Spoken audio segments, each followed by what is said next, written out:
প্রত্যেক নামাজের পরে মা বাবার জন্য দোয়া করবেন, বেঁচে থাকুক আর মরে যাক, দোয়া করবেনই, মনে থাকবে। রব্বির হামহুমা কামা রব্বায়ানি সগীরা। আবার পড়েন রব্বির হামহুমা কামা রব্বায়ানি সগীরা। আল্লাহ পাক মায়ের মর্যাদা এত বাড়াইছেন, সাহাবী প্রশ্ন করেছে আল্লাহ খেদমত করব কার?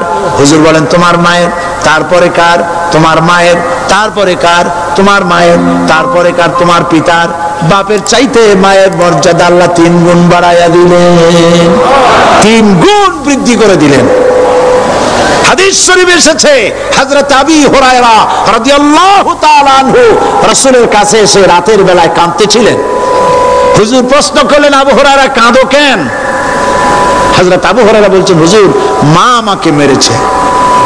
তিনি প্রশ্ন করলেন আচ্ছা মা তোমার মারলো কেন? তুমি কি কোনো বেয়াদবি করছো?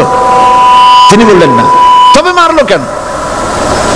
হযরত আবু হুরায়রা বলেন ইয়া রাসূলুল্লাহ আপনার খেদমত থেকে বাড়ি ফিরতে আমার দেরি হয়ে গিয়েছিল।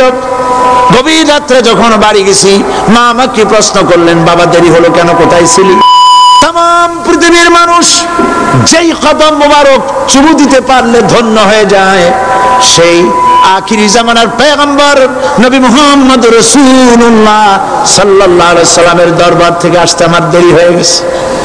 ইয়া রাসূলুল্লাহ আমার মা আপনার নাম শুনে তার গা জ্বলে উঠল, তিনি কাফের মুশরিকা। আপনার নাম শুনে অগ্নি শর্মা হয়ে আমাকে ধরে পিটানো আরম্ভ করলেন আর বললেন আবু হুরায়রা হয় মুহাম্মদ সাল্লাল্লাহু আলাইহি সাল্লামের বাড়ি ছাড়বি নইলে আমার বাড়ি ছাড়বি, কি করবি বল? মার খেতে খেতে আমি বললাম মা তোমার গায়ে যত শক্তি আছে আমারে মারো, তোমার বাড়ি শুদ্ধ তাম দুনিয়াটা ছেড়ে দিতে পারি, মুহাম্মদ রাসূলুল্লাহর কদম মোবারক ছেড়ে দিতে পারি না। আল্লাহ হুজুর আমার মা গলা ধাক্কা মেরে আমাকে বের করে দিয়েছেন। হুজুর বলছেন আবু হুরায়রা মা তোমাকে মেরেছে আর আমার কাছে নালিশ করছো, আমি তোমার মায়ের কোনো বিচার করতে পারবো না।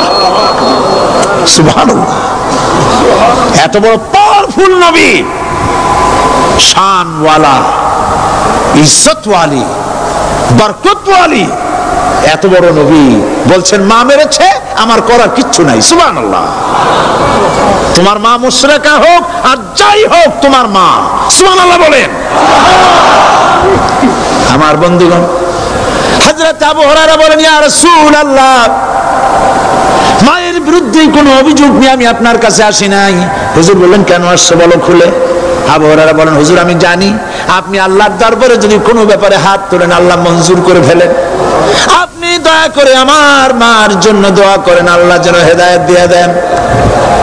আমার নবীজি দুখানে হাত উত্তোলন করলেন, বললেন আল্লাহুম্মা ইহদি উম্মা আবি হুরায়রা, আয় আল্লাহ আমি দোয়া করতেছি আবু হুরায়রার মাকে হেদায়েত নসিব করো।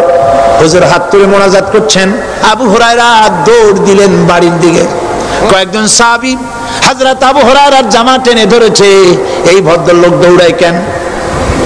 এত শান্ত মানুষ, কখনো গরম হয়ে কারো সঙ্গে কথা বলে না, এই মানুষটা দৌড়ায় কেন? কোনো বিপদ হইল নাকি? জামা টেনে ধরে বলে আবু হুরায়রা দৌড়াও কেন?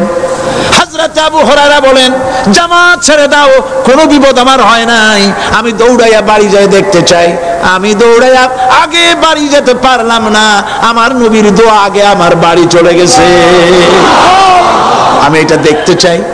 হযরত আবু হুরায়রা দৌড়াতে দৌড়াতে বাড়ি চলে গেছেন।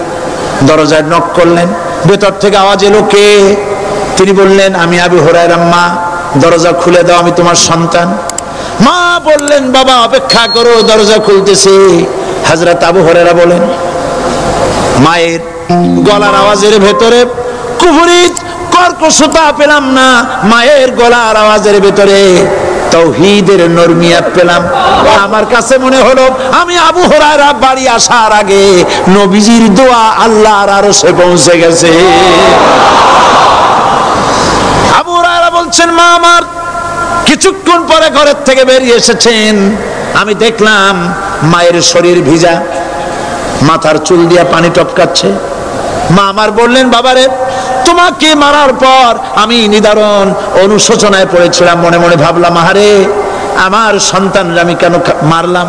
সে তো কোনো খারাপ কাজ করে নাই, কোনো খারাপ জায়গায় যায় নাই, এত ভালো মানুষ যার সম্পর্কে লোকেরা খামোখাই মিথ্যা কথা বলে, এই ভালো মানুষটার কাছে গেছে, সেজন্য আমি মারলাম কেন?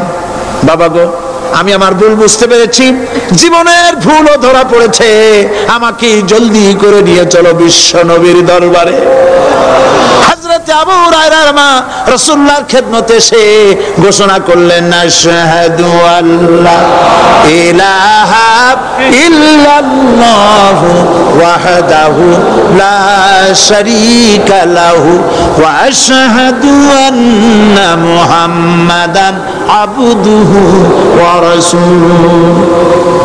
আমার ভাইরা, আল্লাহ রাব্বুল আলামিন মায়ের দুধ দিয়ে সন্তানকে বড় করলেন, আর শোনায় দিলেন, খবরদার এই মায়ের সাথে, এই বাপের সাথে নাফরমানি করবি না। মা বাপের জন্য আমার কাছে দোয়া করবে, রব্বির হামহুমা কামা রাব্বায়ানি সগীরা। সবাই পড়েন আমার সাথে, রব্বির হামহুমা কামা রাব্বায়ানি সগীরা। আল্লাহ পাক শিখাই দিলেন, বান্দারে আমার কাছে দোয়া করায়, আল্লাহ আমার মা বাপ আমাকে ছোটবেলায় যেভাবে স্নেহের কোলে লালন পালন করেছে, এইভাবে আমার মা বাপকে তোমার রহমতের কোলে লালন পালন করো।